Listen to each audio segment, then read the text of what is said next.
I was raised an agnostic atheist. I studied planetary science, I worked at NASA twice, and eventually went to Berkeley to get my PhD in the subject matter. And somewhere along that journey, I discovered astrology. For years, I was living basically a double life.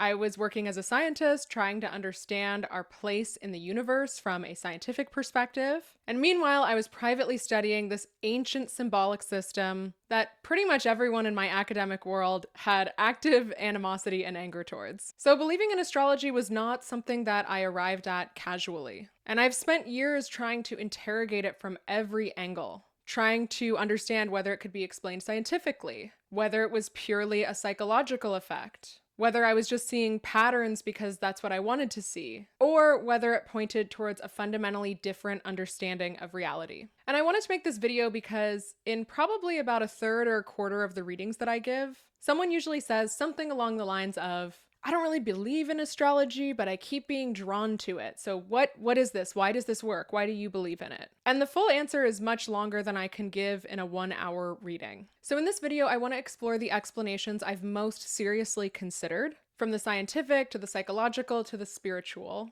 and explain my own personal take on the topic. So let's get into it. When people try to explain or defend astrology, they usually go to a scientific explanation first. Perhaps the planets exert some sort of physical influence on us that science has not yet discovered. Perhaps it has something to do with gravity or something that's more like stoner science bro, like quantum or vibes or resonance. Within our current scientific understanding, it's difficult to identify a plausible mechanism by which the movement of the planets would have an impact on our personality traits or the events in our lives. People often like to point out, well, the moon affects the tides, and maybe there's erratic behavior on full moons. They point to correlations between human behavior and the lunar cycle or natural behavior in the lunar cycle, and they kind of just hand wave that into an explanation for astrology. But astrology is not just the claim that planets in the solar system exert some sort of physical effect on our bodies. Even if we found some sort of plausible physical explanation for how planets in our solar system physically affect our bodies, that wouldn't explain how we get complex astrological interpretations like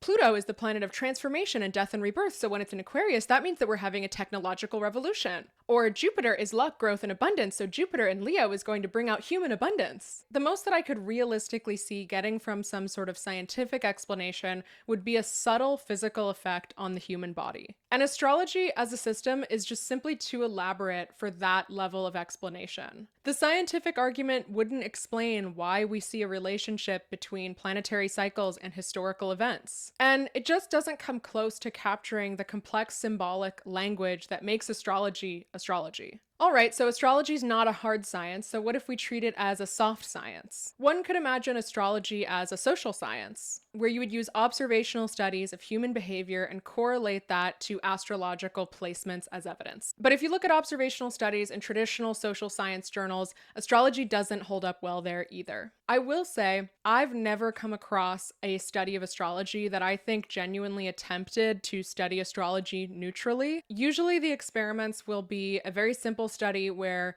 people that are studied do a self-assigned personality quiz, and then they figure out if that correlates to the traits of their sun sign. My problem with those studies is that you're not actually studying astrology, you're studying someone's self-assessment and how well that matches with one placement in their astrological chart. I actually wouldn't argue that trying to correlate basic personality traits with someone's sun sign is true astrology, though of course I know that that's what many people, including skeptics, think that astrology is. I actually have this amazing copy of the Skeptical Inquirer from 1978, where they were attempting to study and test astrology. And the test that I just described, where they basically just do a self-assessment of traits and then map it to astrological sun sign, that's the study that they did in this journal. They even have a segment where they address the fact that they're studying pop astrology and not technical astrology. And this is a quote from that section. Quote, "The maze of calculations that professional astrologers make are far too complex to be adequately reviewed here. Suffice it to say that most folks are struck dumb by such measurements. They do not care for technical astrology with the calculations of cusp, medium celli, imum celli, angles, transit, aspects, opposition, conjunction, sextile, square, trine, quintile, sexy, quadrate, quincunx, and orb. All they want to know is their sign." So basically, this study, again, this is not like a hardcore scientific journal. This is the Skeptical Inquirer. They don't even really try to study astrology. As an astrologer, I'd be much more interested in looking at observational studies of large data sets of natal charts. Like, for example, you could look at charts of world leaders or athletes or some sort of exceptional group and see if you find specific placements that occur more than statistically normal levels in those groups. But of course, no one cares about all that. We're struck dumb by it. Skeptical Inquirer.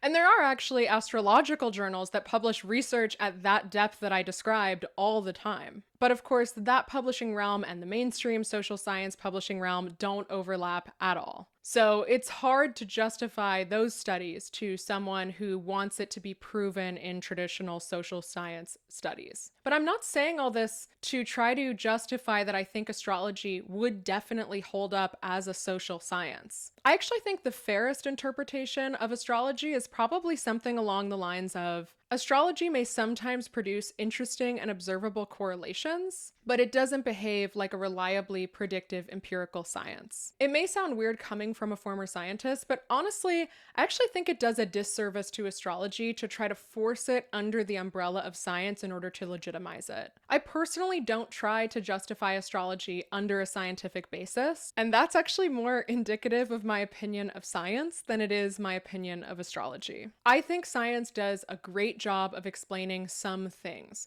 And I certainly think that empirical reasoning or the scientific method is an amazing way of going about answering problems. But it doesn't explain everything. And I'm okay with astrology existing outside of a scientific framework. The explanation that actually makes the most sense to me is not scientific at all. It's spiritual or religious. Okay, so now that all the lames have clicked off the video because I said that, we can get into some interesting vibes level esoteric explanations. All right, so let's say that astrology isn't real and it doesn't work. There's no connection between the planets in your personality or the events that unfold in your life. There's no soul, there's no intelligent design, there's no deeper meaning to any of this. Even in this highly materialist interpretation of reality, your beliefs are still the fundamental bedrock of your lived reality. What you believe is possible shapes your perception of reality and how you operate within it. There's a passage in Richard Tarnas's book, Cosmos and Psyche,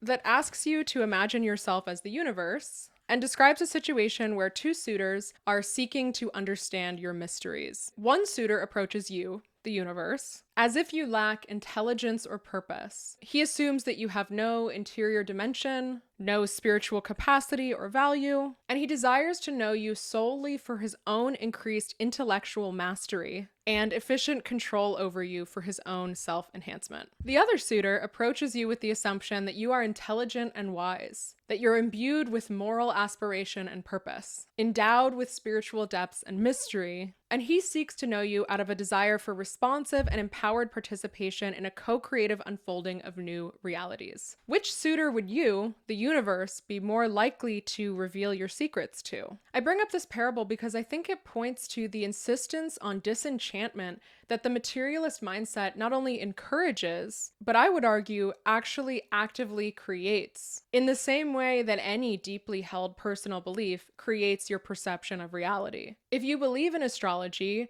if it helps you to understand yourself and the world around you, if it's a core framework, your life starts to organize around it.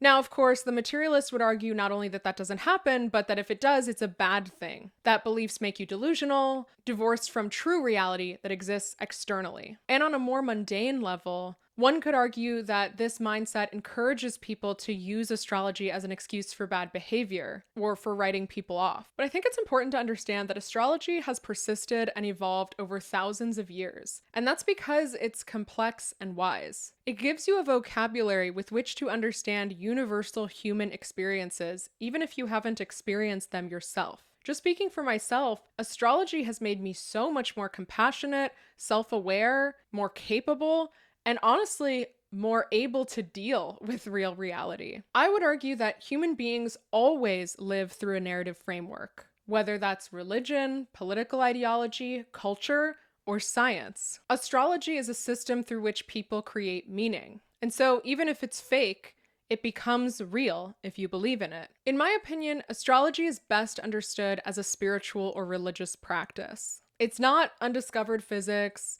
it's not psychology, it's not a mindset. Astrology is a decentralized religion. It's a symbolic language and system that implies core beliefs about consciousness, purpose, fate, the human soul, and the structure of reality. However, there are a lot of things that make astrology unrecognizable as a religious or spiritual practice to someone who's only familiar with centralized religion. There's no prophet or founder of astrology. No one is responsible for writing the astrology Bible or even creating the system. There's no pope, and there are many, many different traditions and practices within astrology. Astrology is actually older than every religion. It was practiced well before the advent of the major monotheistic religions that we think of in modern times, and it's a part of all of them. Remember the three wise men who were following a star to the birth of Jesus? Those were astrologers. And I'll take the opportunity now to point out, because I know I'll get comments about it, astrology is not a religion in the sense that it doesn't tell you what to believe or how to live your life.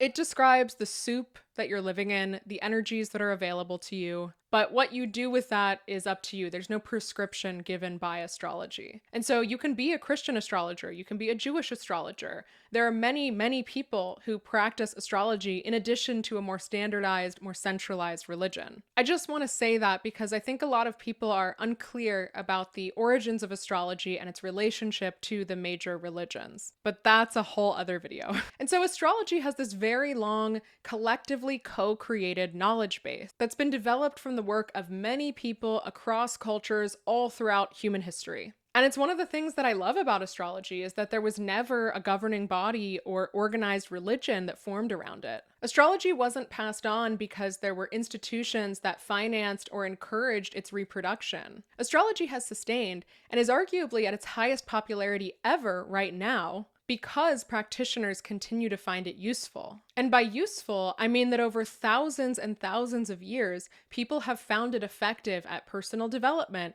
understanding the world around them, consulting clients, historical observation, and future prediction. This much more closely resembles the evolution of a religious or spiritual tradition rather than the development of a field of science or psychology. So here's my personal astrological spiritual thesis. This is how I think astrology works. And again, this is just my personal belief. I'm not trying to tell anyone that this is what they should believe. Even if you're an astrologer, you don't have to believe this. But this is what I've come to after almost a decade of study, going from being a materialist atheist to this. So let's assume for the sake of argument that there's an intelligent design to the universe. And the intelligent design to the universe is bigger than anything that science could observe and study and quantify from within the test tube. Let's also assume that souls exist, or that there's some purpose to enter a particular life at a particular time and to do particular things while you're here. And so with this belief in intelligent design and souls, you may also imagine that souls or God or something beyond could plan certain challenges,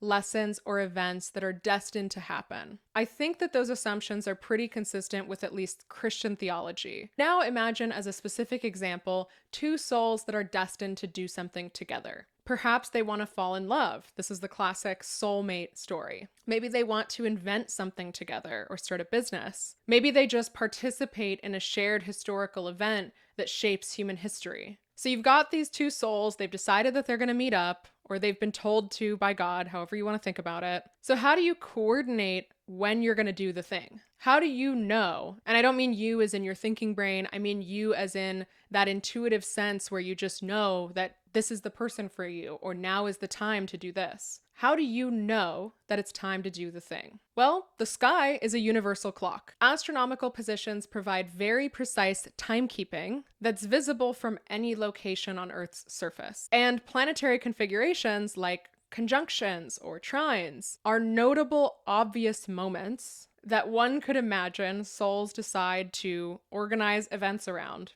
because you can't miss them. I'm oversimplifying and anthropomorphizing here, but I actually think the idea of astrology as a timekeeping coordination system makes a lot of sense. And so then what's a birth chart? Well, it's a map of the planetary positions, that timekeeping system, at the time of arrival of your soul into this realm. If humans study this over many, many thousands of years, perhaps you can start to suss out some of the patterns. Perhaps different planetary configurations could correspond to different kinds of energy, experience, or purpose. In this understanding of astrology, planetary positions are not the cause, in the sense that the planets don't physically cause certain personality traits or events, but perhaps they function as markers or symbols or coordinates that tell everyone when to arrive. So when astrologers observe that things like Mars-Uranus conjunctions tend to coincide with aggression, anger, and sudden action, perhaps they're just observing markers or shelling points for certain types of fated or pre-planned events. In this framework, astrology is essentially just humanity's collective effort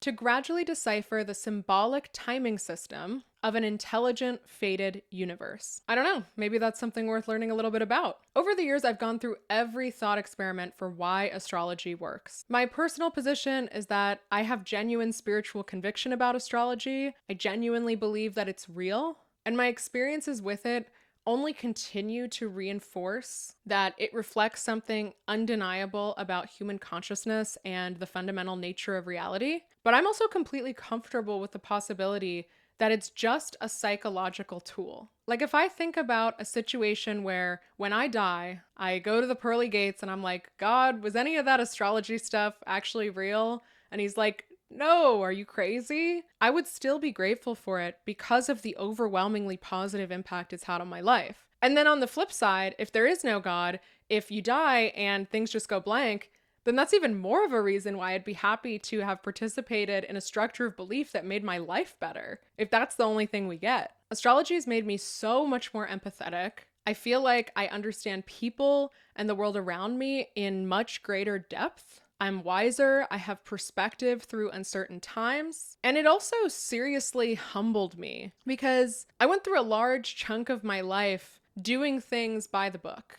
I was smart, successful, I went to a PhD program at Berkeley. I did all the things that society and people kind of give you easy credit and legitimacy for. Telling someone that I'm an astrologer has not been the same reaction. And so the journey to not denying my beliefs basically just made me realize that there's no point in living a life without conviction. I would rather be ridiculed for living my true beliefs than be praised for passively falling into ideas or beliefs that are easy to not question. I think that we all have belief systems that greatly inform our experience of life, and some people never make that explicit to themselves. So I would challenge you to identify the core beliefs in your life, whether that's science or religion or philosophy, and figure out, does this belief make you more empathetic, more capable, more self-aware, better able to deal with your life? Or does it make you more fearful, more rigid, more closed-minded, more judgmental,